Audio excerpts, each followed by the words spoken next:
Hi, how are you doing? This is Pastor Cheryl. We are going through the Synoptic Gospels again, Matthew, Mark, and Luke. Still doing it.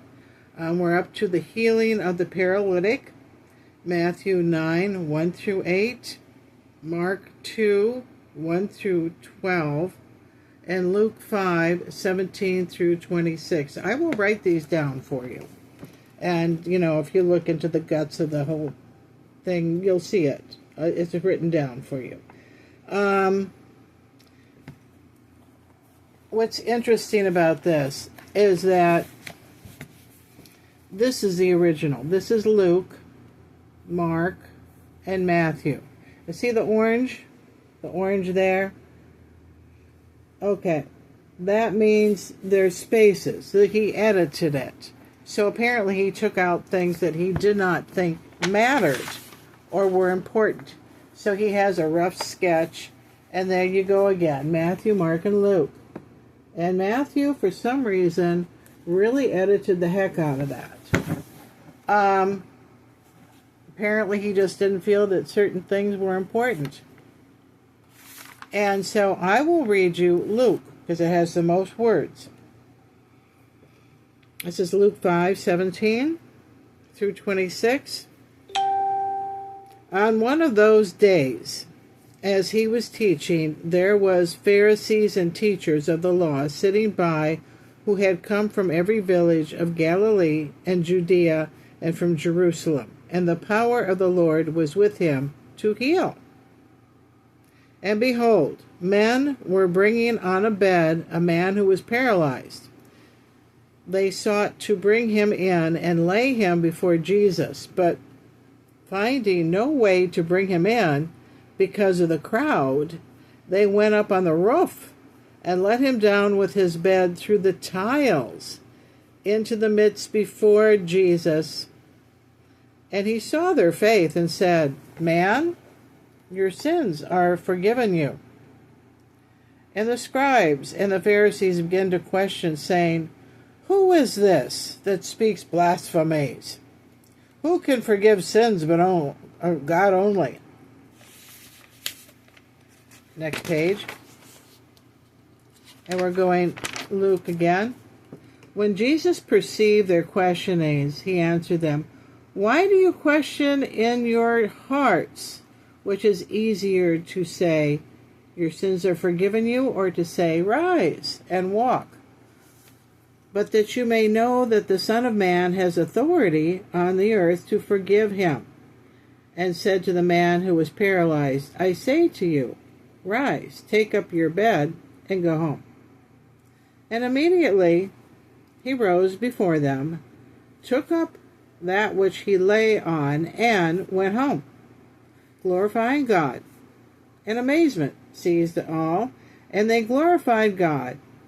And they were filled with awe, saying, "We have seen strange things today." Okay, I guess they did. Now compare this with Matthew, who edited out more than 50%. Notice how it starts. And in getting into the boat, this is Matthew 1, 9, 1 through 8. And getting into a boat, he crossed over and came to his own city. A boat. Okay, the other one didn't mention a boat. And behold, they brought to him a paralytic lying on a bed. And Jesus saw their faith and said to the paralytic, "Take heart, my son, your sins are forgiven." And behold, some of the scribes said to themselves, "This man is blaspheming."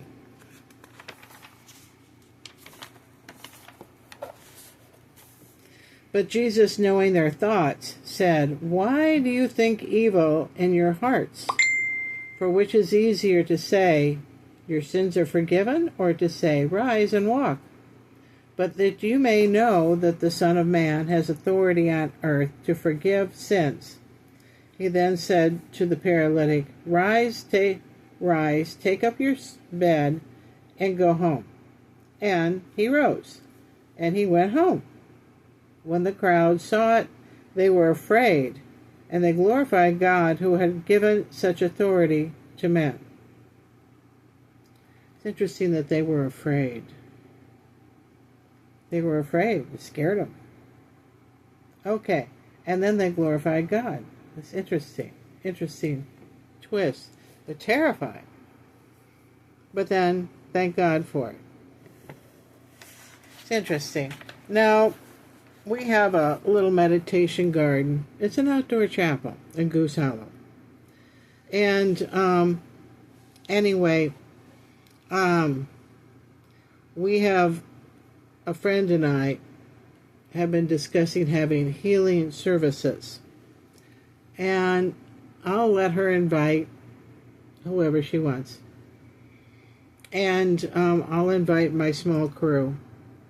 And I'm going back to college this year just to take a few courses, because I can do that free,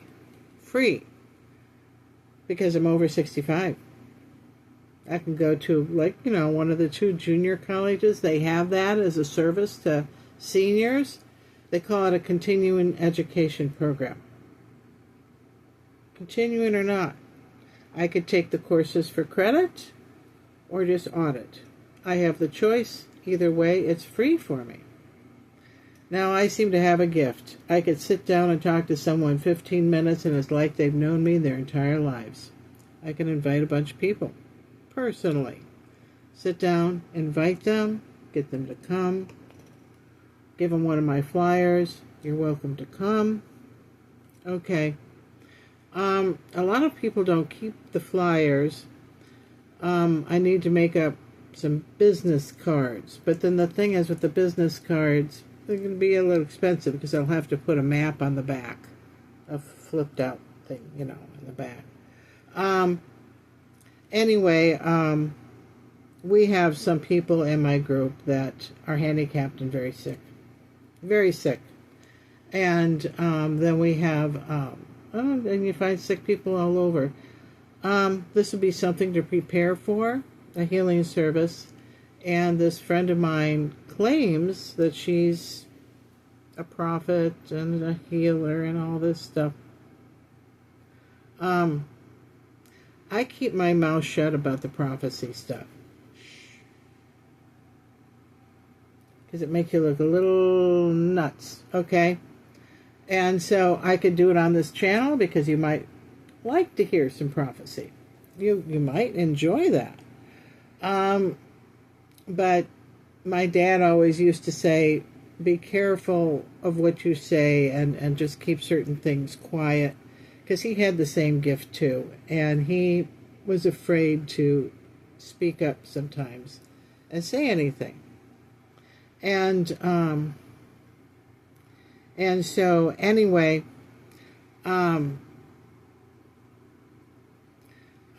it's just one of those gifts that sometimes gets passed on in the family. And so I don't make real big of it. I will prophesy one thing. And you get to see this and hear it in person. Some things are obvious. Obvious as the nose on your face. This summer was extremely hot. The winters are many times like the summer before them. Have you ever noticed that? I mean, I've been around for 70 years, so I have some observations that I do. This summer was warmer than last summer and extended periods of time and a lot of rain. That means we're going to have a warmer winter and a lot of snow. I'll prophesy that we have a sloppy, messy winter. Lots of snow. We've had this before, where it's been a little warmer in the winter and a lot of snow. And my neighbor upstairs does not shovel the walk. I'm the one that does that. The minute it comes down, I shovel. I just push it out of the way. If I keep up with it, then it gets done. If you wait until it's real deep, you'll never be able to move it. So anyway, the winter it'll be, I think, a little later because it's hot now. So I'll predict that it will start around Christmas or after Christmas. We've had that before. We've had that before. And then, because they used to say, it won't snow till Christmas. That was a Midwest thing. It won't snow till Christmas. And then we started having snow before Christmas, and that was almost unheard of. That was unheard of. We never had that before. And that was a couple years ago. We started having snowstorms before Christmas. And yes, they have had that before, but like 100 years ago. And, because, these seasons and how they run are kind of cyclical, very cold winters followed by mild winters. It does. Extreme cold, like 50 below zero winters, are always followed by very mild, warm winters. Don't know why. It's just nature. But anyway, I will prophesy that we will have a sloppy, messy, snowy winter. I'll predict that. And let's see if it comes true. Because it's kind of an educated guess looking at what the weather we have now. Yeah, and I can kind of feel it. You just go outside and you breathe it in. You're like, yeah, we're going to get really hit. Yeah. So anyway, I'm out of time. We will do this tomorrow. Okay? I'll see ya. Bye-bye.